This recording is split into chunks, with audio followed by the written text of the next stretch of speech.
Hello, welcome to this video. I'll be looking into this potentially shocking statistic from the Casey report.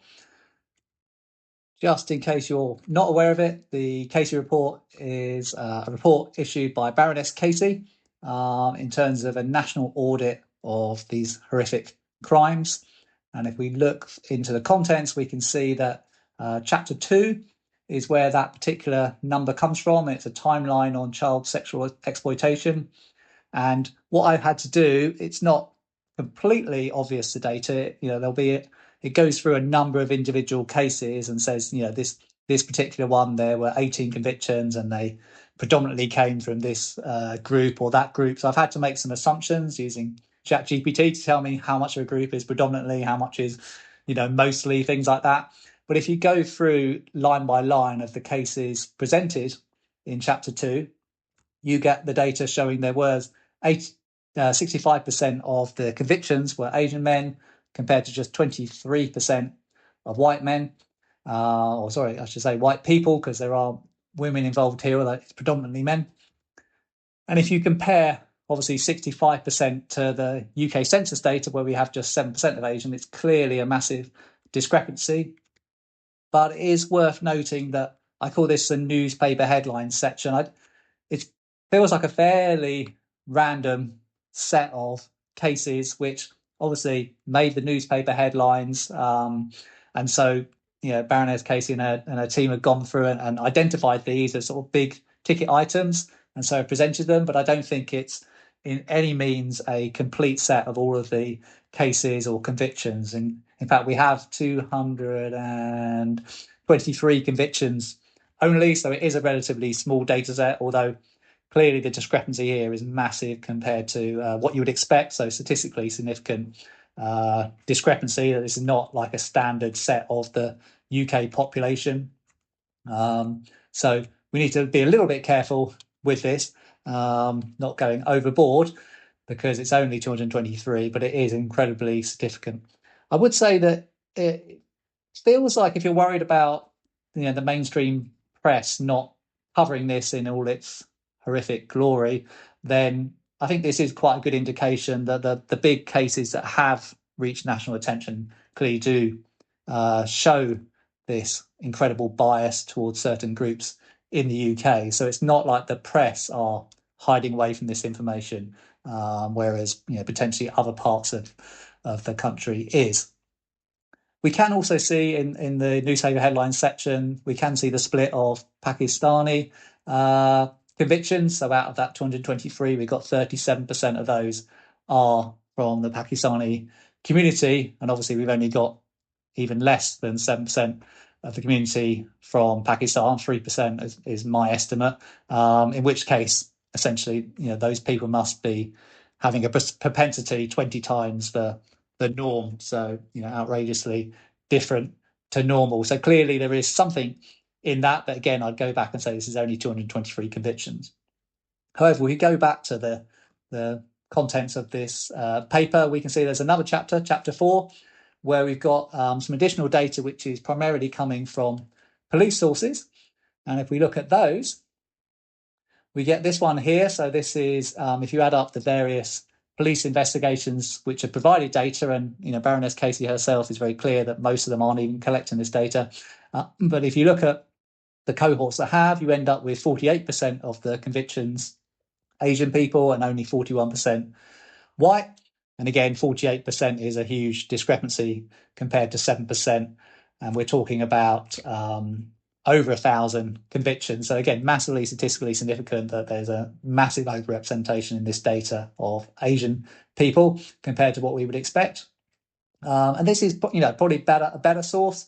It's police investigations, but as Baroness Casey will tell you, it's only part of the story. We do also have this data from COCAD, probably an acronym which means something to some people, but not to me. I've not heard of them before, but they're mentioned in chapter 4 as well. And this talks about all the data that Baroness Casey could get from police forces. I think she asked 50 and maybe got it from 6, good data from about 6. And this shows quite an interesting comparison. So we've got 2,000, slightly more than 2,000 people where we where we know the ethnicity. And if we look at that, we get 7% Asian compared to 7% in the UK population. So, that sounds very representative. We've got 83% white, which again sounds pretty similar to the white population in the UK. So, you might say this is excellent. This shows us that there is no bias in that data. However, there are an awful lot of unknowns in that data set. So actually, 2/3 of the data that's provided in that data set does not attribute an ethnicity to the perpetrator. And what I do note, and this is obviously like reading between the lines and taking it to the next level or whatever, but essentially, if you look at the proportion of unknown data, it's very similar to the proportion of Asian data in Casey's Chapter 2 data sets.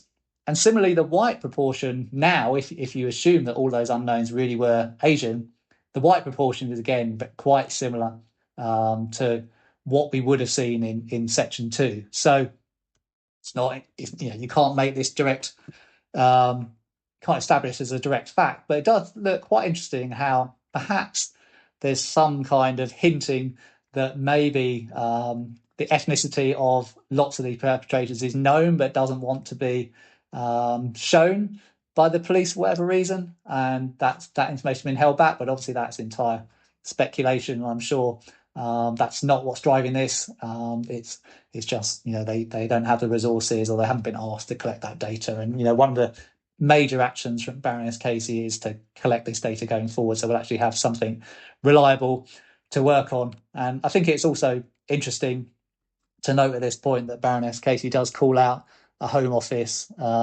publication recently, which tried to say that it was virtually all white people committing these crimes, and she was very clear to say that the data just isn't there to make that statement. So we do not know if it is all white people or all Asian people. We just don't have that data, and that's one of the things which this national inquiry will get to the bottom of, so we can actually take some action rather than just sort of guessing and picking the numbers that fit your particular bias.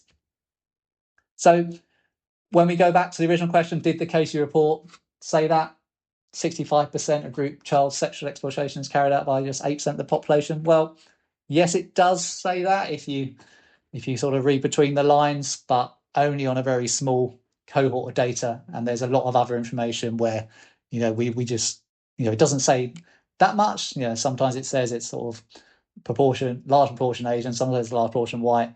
We haven't really got the data to make a great conclusion, other than to say that the ethnicity data being collected currently is absolutely awful. And you could hint that maybe there is some obfuscation. They didn't want to capture that 66% of unknown data in the COCAD study because they didn't want to set hairs racing or cause any issues. But that's just a hint. There's no sort of concrete evidence of that.